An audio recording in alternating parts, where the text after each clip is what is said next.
नमस्कार दोस्तों, स्वागत है आपका हमारी इस वीडियो में। आज इस वीडियो में हम बात करेंगे RRB NTPC graduate level vacancy के बारे में। यदि आपका भी सपना है भारतीय रेलवे में एक नौकरी पाने का, तो यह वीडियो आपके लिए बेहद ही खास होने वाली है। भारतीय रेलवे ने विभिन्न पदों के लिए वैकेंसी आउट की है, जैसे स्टेशन मास्टर, कमर्शियल कम टिकट क्लर्क और गुड्स ट्रेन मैनेजर जैसे कई पदों में भारतीय रेलवे ने वैकेंसी आउट की है। आज इस वीडियो में हम जानेंगे कि भारतीय रेलवे ने किन किन पदों के लिए वैकेंसी आउट की है, आवेदन करने की फुल प्रक्रिया क्या है और किस प्रकार हम घर बैठे ही ऑनलाइन फॉर्म फिल कर सकते हैं। तो इस वीडियो में आप हमारे संग अंत तक बने रहें, क्योंकि लास्ट में मैं आपको कुछ टिप्स भी बताऊंगा जिससे आपका फॉर्म कभी रिजेक्ट नहीं होगा। तो चलिए चलते हैं अपने कंप्यूटर स्क्रीन पर और देखते हैं step by step full process. सबसे पहले देखेंगे हम नोटिफिकेशन को, जिसमें बताया गया है कि फॉर्म भरने की जो डेट है वह 21 अक्टूबर 2025 से चालू हो गई है, जो कि 22 नवंबर 2025 तक आपके फॉर्म फिल किए जाएंगे। तो आप 21 अक्टूबर 2025 से 22 नवंबर 2025 तक अपने फॉर्म को फिल कर सकते हैं। इसके बाद आगे नोटिफिकेशन में हम वैकेंसी और पोस्ट देखेंगे कि किस वैकेंसी के लिए कितनी पोस्ट अवेलेबल है। यहाँ पर चीफ कमर्शियल कम टिकट सुपरवाइजर के 161 पद हैं, स्टेशन मास्टर के लिए 615 हैं। इसी के साथ सबसे ज्यादा गुड्स ट्रेन मैनेजर के लिए 3416 पद अवेलेबल हैं। इसके बाद आगे नोटिफिकेशन में हम देखेंगे एज रिलैक्सेशन के बारे में। यहाँ पर सभी कैंडिडेट के लिए एज मेंशन की गई है, जो कि 18 से 33 वर्ष है, जो कि आपकी 1/1/2008 के अनुसार गिनी जाएगी। यहाँ पर अनरिजर्व और ईडब्ल्यूएस के लिए 1993 से 2008 के बीच में 18 वर्ष से 33 वर्ष पूर्ण होने चाहिए। इसी के साथ ओबीसी के लिए 1990 से 2008 और एससी एसटी के लिए 1988 से 2008 तक। नीचे देखेंगे एससी एसटी के लिए 5 वर्ष के लिए रिलैक्सेशन है और ओबीसी के लिए 3 वर्ष का रिलैक्सेशन है। इसके बाद बात करेंगे फॉर्म फीस की। तो सभी कैंडिडेट के लिए 500 रुपये फीस मैंडेटरी है। इसमें बताया गया है कि यदि आप सीईटी फर्स्ट परीक्षा में बैठते हैं तो आपको 400 रुपये रिफंड कर दिया जाएगा। इसी के साथ SC ST exman PWB female transgender और EBC के लिए 250 रुपये शुल्क है, जो कि आपको CBT फर्स्ट एग्जाम देने पर 250 रुपये पूरा रिफंड कर दिया जाएगा। ध्यान दीजिए कि EBC और EWS दोनों अलग कैटेगरी हैं, दोनों एक नहीं है। इसके बाद बात करेंगे सिलेक्शन प्रोसेस की। तो आरआरबी एनटीपीसी ग्रेजुएट लेवल के लिए 3 चरणों में आपका सिलेक्शन होता है। सबसे पहले CBT फर्स्ट होता है, इसके बाद CBT सेकंड होता है, इसके बाद आपका कंप्यूटर टेस्ट एग्जाम होता है। कंप्यूटर टेस्ट एग्जाम कुछ कुछ पोस्ट के लिए जरूरी है और कुछ के लिए नहीं है। CBT का मतलब कंप्यूटर बेस्ड टेस्ट, जिसमें आपके सिलेबस में जनरल अवेयरेंस के 40 क्वेश्चन, मैथ के 30 क्वेश्चन और जनरल रीजनिंग के 30 क्वेश्चन होते हैं। CBT फर्स्ट में टोटल 100 क्वेश्चन होते हैं और समय आपको 90 मिनट का मिलता है। इसमें नेगेटिव मार्किंग 1/3 की होती है। CBT फर्स्ट क्वालिफाई करने के बाद आप CBT सेकंड का एग्जाम देते हैं, जिसमें आपके जनरल अवेयरेंस के 50 क्वेश्चन होते हैं, मैथमेटिक्स के 35 क्वेश्चन होते हैं और जनरल रीजनिंग के 35 क्वेश्चन होते हैं। टोटल 120 क्वेश्चन होते हैं और समय आपका वही 90 मिनट का होता है और नेगेटिव मार्किंग 1/3 की होती है। इस प्रकार कुछ आपका सिलेबस होता है जो आपका आरआरबी एनटीपीसी ग्रेजुएट लेवल में पूछा जाता है। CBT 2 क्वालिफाई करने के बाद आपका कंप्यूटर टेस्ट एग्जाम होता है। इस चार्ट में आप देख सकते हैं कि किस वैकेंसी के लिए कंप्यूटर बेस्ड एग्जाम जरूरी है और किसके लिए नहीं है। कंप्यूटर बेस्ड एग्जाम क्वालिफाई करने के बाद आपका डॉक्यूमेंट वेरिफिकेशन होता है, इसके बाद आपका मेडिकल होता है। इसके बाद आगे नोटिफिकेशन में हम देखेंगे कि किस बोर्ड में कितने पदों के लिए कितनी वैकेंसी अवेलेबल है। इसको देखने के बाद ही आप अपना फॉर्म फिल करें, क्योंकि आपको पता होना चाहिए कि आप जिस बोर्ड में जिस वैकेंसी के लिए अप्लाई कर रहे हैं, क्या उस बोर्ड में वह वैकेंसी अवेलेबल है कि नहीं। इस नोटिफिकेशन को मैं डिस्क्रिप्शन बॉक्स में भी डाल दूंगा, जहां से आप इसको विस्तार से पढ़ सकते हैं। अब बात करते हैं फॉर्म अप्लाई करने के लिए। फॉर्म अप्लाई करने के लिए आपको आरआरबी की ऑफिशियल वेबसाइट पर आना होगा। इस वेबसाइट का लिंक हम अपने डिस्क्रिप्शन बॉक्स में डाल देंगे, जहां पर क्लिक करके आप डायरेक्ट इस वेबसाइट पर आ सकते हैं। यहाँ पर टॉप पर आपको एक नोटिफिकेशन मिलेगा, जो कि 21 अक्टूबर 2025 को पब्लिक किया गया है। यहाँ पर आपको एक ऑप्शन शो करेगा क्लिक हेयर टू अप्लाई, इस पर आप क्लिक करेंगे। क्लिक करने के बाद कुछ इस प्रकार का इंटरफेस आपके सामने ओपन होकर आएगा। आप नीचे स्क्रॉल करेंगे, यहाँ पर आपको एक ऑप्शन शो करेगा अप्लाई, इस पर आप क्लिक करेंगे। इसके बाद आपको लॉगिन पेज पर रिडायरेक्ट कर दिया जाएगा। यदि इससे पहले आपने आरआरबी का कोई भी एग्जाम दिया है और आपके पास लॉगिन आईडी पासवर्ड है, तो आप लॉगिन विथ आरआरबी अकाउंट, इस पर क्लिक करेंगे। यहाँ पर अपना मोबाइल नंबर और पासवर्ड डालेंगे, इस कैप्चर को फिल करके लॉगिन करेंगे। यदि आप फर्स्ट टाइम आरआरबी एनटीपीसी का एग्जाम दे रहे हैं और आपके पास आईडी पासवर्ड नहीं है तो नीचे आपको एक ऑप्शन मिलेगा क्रिएट एन अकाउंट, इस पर आप क्लिक करेंगे। यहाँ पर ओके करेंगे। इसके बाद यहाँ पर आप अपनी नेशनलिटी चूज करेंगे। इसके बाद यहाँ पर अपनी 10th की मार्कशीट के अनुसार अपना नाम फिल करेंगे। ध्यान दें, जो भी डिटेल आप यहाँ पर फिल करेंगे उसको आपको यहाँ पर दोबारा फिल करना होगा। नीचे आएंगे, यहाँ पर आपसे पूछा जा रहा है कि आपने कभी अपना नाम चेंज किया है। यदि चेंज किया है तो यस करेंगे और अपना नेम फिल करेंगे। यदि नहीं किया है तो नो पर क्लिक करेंगे।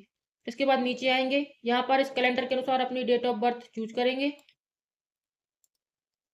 इसके बाद नीचे आप अपना जेंडर चूज करेंगे।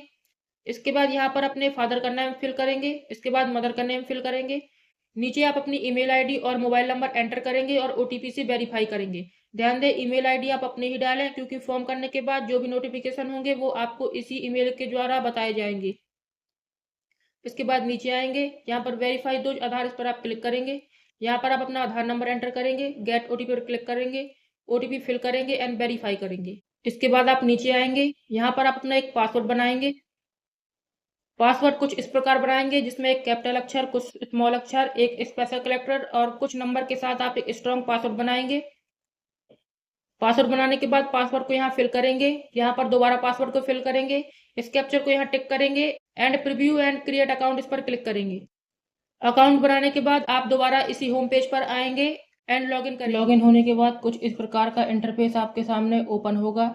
यहाँ पर आपको एक ऑप्शन शो करेगा ऑनलाइन एप्लीकेशन, इस पर आप क्लिक करने के बाद यहाँ पर आप अपना आरआरबी जोन सेलेक्ट करेंगे, जिस जोन से आप एग्जाम फॉर्म फिल करना चाहते हैं। इसके बाद इन दोनों चेक बॉक्स पर क्लिक करेंगे और नेक्स्ट बटन पर क्लिक करेंगे। क्लिक करने के बाद आपने अकाउंट बनाते समय जो डिटेल फिल की थी उससे काफ़ी डिटेल यहाँ अपने आप ही फैच करके ऑनलाइन फिल कर ली जाएगी। इसके बाद यहाँ पर अपना मैरिड स्टेटस आप सेलेक्ट करेंगे कि आप मैरिड हैं कि अनमैरिड। इसके बाद आप यहाँ पर अपना रिलीजन सेलेक्ट करेंगे। इसके बाद आगे अपना यहाँ पर लैंग्वेज सेलेक्ट करेंगे। इसके बाद यहाँ पर आप किस लैंग्वेज में अपना एग्जाम देना चाहते हैं वह लैंग्वेज सेलेक्ट करेंगे। इसके बाद आगे आपसे पूछा जा रहा है कोई परमानेंटिकल बर्थ मार्क, जैसे हाथ में तिल होना या फिर कहीं कटा हुआ निशान, अगर है तो आप यहाँ पर फिल करेंगे। इसी प्रकार अगर और कोई मार्क है तो उसको यहाँ पर फिल करेंगे। इसके बाद नीचे कम्युनिटी पे अपनी कम्युनिटी चूज करेंगे, आप किस कम्युनिटी से आते हैं, अनरिजर्व, SC, ST, OBC या EWS। क्लिक करने के बाद आई अंडरस्टैंड एंड एग्री, इस पर आप क्लिक करेंगे। इसके बाद आपने जो भी कम्युनिटी चूज की है उसका आप सर्टिफिकेट लगाएंगे अनरिजर्व को छोड़कर। जैसे मैंने यहाँ पर EWS सेलेक्ट किया है तो आप यहाँ पर अपना EWS नंबर सेलेक्ट करेंगे। इसके बाद क्लिक करके आप इसमें बताएंगे कि वह EWS किसके द्वारा जारी किया गया है। इसके बाद यहाँ पर इशू स्टेट बताएंगे कि किस स्टेट द्वारा वह बनवाया गया है। इसके बाद यहाँ पर इशू डेट सेलेक्ट करेंगे कि किस डेट को वह इशू किया गया है। इसके बाद आप नीचे आएंगे, नीचे आपसे पूछा जा रहा है आपका परमानेंट एड्रेस, जो भी आपका परमानेंट एड्रेस है वह सेलेक्ट करेंगे। सबसे पहले आप स्टेट सेलेक्ट करेंगे, आप किस स्टेट से बिलोंग करते हैं। इसके बाद अपना डिस्ट्रिक्ट सेलेक्ट करेंगे। इसके बाद नीचे आप अपना फुल एड्रेस टाइप करेंगे। नीचे आपसे पूछा जा रहा है आपका प्रेजेंट नियरेस्ट सिटी, जो भी आपकी नियरेस्ट सिटी है उसको यहाँ पर टाइप करेंगे। यहाँ पर पिन कोड टाइप करेंगे। इस टिक बॉक्स पर क्लिक करेंगे। यदि आपका परमानेंट एंड प्रेजेंट एड्रेस एक ही है तो आप इस पर क्लिक करेंगे, नहीं तो इसको टिक बॉक्स को छोड़कर यहाँ पर अपना परमानेंट एड्रेस फिल करेंगे। इसके बाद आप सेव करेंगे एंड नेक्स्ट करेंगे। नेक्स्ट करने के बाद आप नीचे स्क्रॉल करेंगे। यहाँ पर आपसे पूछा जा रहा है क्या आप एक एक्स सर्विसमैन हैं, यदि है तो यस करेंगे, यदि नहीं है तो नो करेंगे। इसके बाद नीचे आपसे पूछा जा रहा है क्या आपको कोई बर्थ से डिसेबिलिटी है, यदि है तो यस करेंगे तो उसका सर्टिफिकेट लगाएंगे, यदि नहीं तो नो करेंगे। इसके बाद नीचे आपसे पूछा जा रहा है क्या आपको लिखने में कोई तकलीफ तो नहीं होती है, यदि होती है तो यस करेंगे, यदि नहीं होती तो नो करेंगे। इसके बाद नीचे आपसे पूछा जा रहा है क्या आप इकोनॉमिकली बैकवर्ड क्लास या EBC से बिलोंग करते हैं, तो आप यहाँ पर यस या नो करेंगे। इसके बाद नीचे आएंगे, यहाँ आपसे पूछा जा रहा है are you employ of Indian railway, क्या आप इंडियन रेलवे में कोई कर्मचारी हैं, तो आप यहाँ पर यस या नो करेंगे। इसके बाद नीचे आपसे पूछा जा रहा है क्या आप करंट एम्प्लॉय हैं, क्या अभी आप किसी एम्प्लॉयमेंट में हैं। यहाँ सिलेक्ट पर क्लिक करेंगे कि आप एम्प्लॉयमेंट है सेंट्रल गवर्नमेंट में, स्टेट गवर्नमेंट में या फिर पब्लिक सेक्टर में। यदि है तो आप यहाँ पर बता सकते हैं, यदि नहीं है तो नॉट एप्लीकेंट, इस पर आप क्लिक करेंगे। इसके बाद नीचे आपसे आपकी बैंक डिटेल पूछी जा रही है। आप CBT फर्स्ट का एग्जाम देंगे तो जो भी रिफंड पैसा आएगा वो आपको इसी अकाउंट में आएगा। यहाँ पर कोशिश करें कि जिस एप्लीकेंट का फॉर्म आप फिल कर रहे हैं उसी का बैंक अकाउंट नंबर यहाँ पर आप फिल करें। यहाँ पर आप अपना बैंक अकाउंट होल्डर का नेम एंटर करेंगे, यहाँ पर अकाउंट नंबर एंटर करेंगे, उसको दोबारा यहाँ कन्फर्म करेंगे, IFSC कोड फिल करके यहाँ पर कन्फर्म करेंगे एंड यहाँ पर सेव एंड नेक्स्ट करेंगे। नेक्स्ट करने के बाद यहाँ पर आप अपनी एजुकेशनल डिटेल फिल करेंगे। सबसे पहले यहाँ पर अपनी 10th की डिटेल फिल करेंगे। यहाँ पर सबसे पहले आप अपना स्टेट चूज करेंगे जिससे आपने अपनी 10th क्वालिफाई की है। इसके बाद यहाँ पर डिस्ट्रिक्ट चूज करेंगे, जो भी आपकी डिस्ट्रिक्ट है। इसके बाद यहाँ पर अपना बोर्ड सेलेक्ट करेंगे, जो भी आपका बोर्ड है जिससे आपने अपनी 10th कंप्लीट की है। आप यहाँ पर अपने बोर्ड का नाम एंटर करेंगे। इसके बाद आप यहाँ पर चूज करेंगे आपकी पासिंग डेट कि आपने किस डेट पर अपनी 10th कंप्लीट की है। आपकी मार्कशीट में आपकी पासिंग डेट मेंशन होगी, जिसको आप मार्कशीट में देखकर यहाँ पर फिल करेंगे। इसके बाद यहाँ पर आप अपना रोल नंबर एंटर करेंगे। इसके बाद यहाँ पर आप सर्टिफिकेट सीरीज नंबर एंटर करेंगे, जो कि आपकी 10th की मार्कशीट में टॉप कॉर्नर पर मेंशन होगी। इसके बाद यहाँ पर आपसे पूछा जा रहा है क्या आप टाइपिंग कर लेते हैं हिंदी या इंग्लिश में, तो आप यहाँ पर यस या नो करेंगे। इसके बाद यहाँ पर ऐड, इस पर आप क्लिक करेंगे। ऐड पर क्लिक करने के बाद कुछ इस प्रकार सक्सेसफुली आपका 10th का एजुकेशनल डिटेल यहाँ पर सेलेक्ट हो जाएगा। इसके बाद यहाँ पर सेलेक्ट पर क्लिक करेंगे और आप अपनी बैचलर की डिग्री यहाँ पर सेलेक्ट करेंगे। इसके बाद यहाँ पर क्लिक करके आप बैचलर डिग्री इस पर क्लिक करेंगे। इसके बाद यहाँ पर अपना कोर्स का नेम एंटर करेंगे। इसके बाद यहाँ पर क्लिक करके आप अपना स्टेट सेलेक्ट करेंगे जिससे आपने अपनी बैचलर की डिग्री कंप्लीट की है। इसके बाद यहाँ पर अपना डिस्ट्रिक्ट सेलेक्ट करेंगे। इसके बाद यहाँ पर आप अपने कॉलेज या यूनिवर्सिटी का नेम एंटर करें जहाँ से आपने अपनी बैचलर की डिग्री कंप्लीट की है। इसके बाद यहाँ पर अपनी पासिंग डेट एंटर करेंगे। यहाँ पर अपने परसेंटेज एंटर करेंगे, जो कि आपके यूनिवर्सिटी के सर्टिफिकेट में मेंशन होगी। इसके बाद यहाँ पर भी आप सेम उसी प्रकार चूज करेंगे आप कंप्यूटर टाइपिंग कर लेते हैं कि नहीं। इसके बाद यहाँ पर ऐड करेंगे और फिर नेक्स्ट करेंगे। नेक्स्ट करने के बाद यहाँ पर आप अपनी फोटो और सिग्नेचर को ऐड करेंगे। फोटो अपलोड करने से पहले यहाँ पर एक सैंपल ऑफ प्रीव्यू बताया गया है। फोटो आपकी कुछ इस प्रकार प्लेन होनी चाहिए। इन सभी मेथड से यदि आप अपनी फोटो अपलोड करेंगे तो उसे रिजेक्ट कर दी जाएगी। आपको कुछ इस प्रकार कैमरे के सामने देखते हुए फोटो को क्लिक करना है। यहाँ पर कुछ इंस्ट्रक्शन भी दिए गए हैं कि आपको फोटो खिंचवाते समय क्या सावधानी बरतनी चाहिए। आपको प्लेन नॉन वाइट कपड़े पहनने चाहिए, ना कि ज़्यादा डार्क कपड़े। बैकग्राउंड प्लेन होना चाहिए और आपको कैमरे में देखते हुए फ्रेम के अंदर फोटो खिंचवानी है। फोटो क्लिक करने के लिए यहाँ पर आपको 2 मेथड दिए गए हैं। यदि आपके कंप्यूटर या लैपटॉप में वेबकैम है तो आप डायरेक्ट इसको कैप्चर कर सकते हैं। यहाँ पर आप कैप्चर इमेज इस पर क्लिक करेंगे। इसके बाद यहाँ पर आप यस करेंगे। यहाँ पर जो गोला दिख रहा है, यदि आपके कंप्यूटर में वेबकैम है तो आपको इस गोले के अंदर ही अपना सिर रखना है। क्लिक फोटो पर क्लिक करके आपको अपनी फोटो क्लिक करके अपलोड करनी है। यदि आपके कंप्यूटर में वेबकैम नहीं है तो आपको यहाँ पर capture live image from mobile, यदि आपके पास मोबाइल फ़ोन है तो आप उससे भी अपनी फ़ोटो क्लिक कर सकते हैं। इसके लिए आप कैप्चर लाइव इमेज इस पर क्लिक करेंगे। यहाँ पर आपको एक QR कोड दिखेगा, इसको आप अपने मोबाइल से स्कैन करेंगे। मोबाइल से फ़ोटो अपलोड करने के लिए सबसे पहले आप अपना गूगल लेंस ओपन करेंगे। इसके बाद आप इस QR कोड को कुछ इस प्रकार स्कैन करेंगे। स्कैन करने के बाद यह आपको RRB की ऑफिशियल वेबसाइट रीडायरेक्ट कर देगा। यहाँ पर आपको उसी लॉगिन पेज पर अपने यूजर ID और पासवर्ड से लॉगिन करना होगा। लॉगिन होने के बाद कुछ इस प्रकार आपसे अलाउमेंट परमिशन मांगेगा, जिसे आप अलाउ करेंगे। इसके बाद आपको यहाँ पर एक ऑप्शन शो कर रहा होगा कैप्चर लाइव इमेज, इस पर आप क्लिक करेंगे। इसके बाद नीचे आपसे परमिशन मांग रहा है, इसको आप यस करेंगे। यस करने के बाद कुछ इस प्रकार आपका कैमरा ओपन हो जाएगा।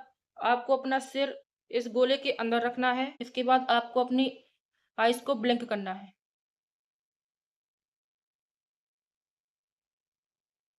कुछ इस प्रकार आपकी फ़ोटो को कैप्चर कर लिया जाएगा। आप एक बार अपनी फ़ोटो को देख लेंगे, इसके बाद आप सेव कर देंगे। सेव करने के बाद सक्सेसफुली आपकी फ़ोटो यहाँ पर सेव। इसके बाद आप दोबारा अपनी कंप्यूटर स्क्रीन पर आएंगे और देखेंगे कुछ इस प्रकार आपने अपने मोबाइल से फ़ोटो को क्लिक कर लिया है। इसके बाद आप अपना साइन अपलोड करेंगे। यहाँ पर बताया गया है कि साइन का साइज चौड़ाई में 140 पिक्सल और हाइट में 60 पिक्सल होना चाहिए। इस साइज में आप अपने साइन को अपलोड करेंगे और साइन का साइज 30 KB से ज़्यादा नहीं होना चाहिए। आप यहाँ पर ब्राउज में क्लिक करेंगे और जहाँ भी आपका साइन रखा हुआ है उसको यहाँ पर सेलेक्ट करके ओपन करेंगे। साइन अपलोड करने के बाद आप यहाँ पर चेक बॉक्स पर क्लिक करेंगे, सेव करेंगे एंड नेक्स्ट करेंगे। नेक्स्ट करने के बाद आप यहाँ पर चूज करेंगे अपनी वैकेंसी ऑफ पोस्ट को, जो आपको परफॉर्मेंस के हिसाब से सेलेक्ट करनी होगी। यहाँ पर आप चूज करेंगे जिस वैकेंसी के लिए आप पहले अप्लाई करना चाहते हैं उसको आप फर्स्ट में रखेंगे। इसके बाद क्रम से आप सेकंड, थर्ड, फोर्थ इस प्रकार आप कुछ चूज करेंगे कि आपको किस प्रकार अपनी पोस्ट परफॉर्मेंस को रखना है। चूज करने के बाद नीचे आएंगे, यहाँ पर आप इस चेक बॉक्स को क्लिक करेंगे। इसके बाद नीचे आएंगे, इन दोनों चेक बॉक्स को क्लिक करेंगे, यहाँ पर अपना प्लेस एंटर करेंगे जिस प्लेस से अपना फॉर्म फिल कर रहे हैं। इसके बाद सेव एंड प्रीव्यू एप्लीकेशन इस पर आप क्लिक करेंगे। प्रीव्यू एप्लीकेशन पर क्लिक करने के बाद आपको आपके पूरे एप्लीकेशन का एक प्रीव्यू दिखाया जाएगा जिसको आप एक बार कंफर्म चेक करेंगे। कुछ इस प्रकार अपने फॉर्म को चेक करने के बाद नीचे आप इस चेक बॉक्स पर क्लिक करेंगे एंड सबमिट इस पर आप क्लिक करेंगे। यदि आपको अभी भी इसमें कुछ गलती दिख रही है तो नीचे आपको एक ऑप्शन मिलेगा एडिट का, इस पर आप क्लिक करके अभी इसको एडिट कर सकते हैं। इसके बाद आप सबमिट करेंगे।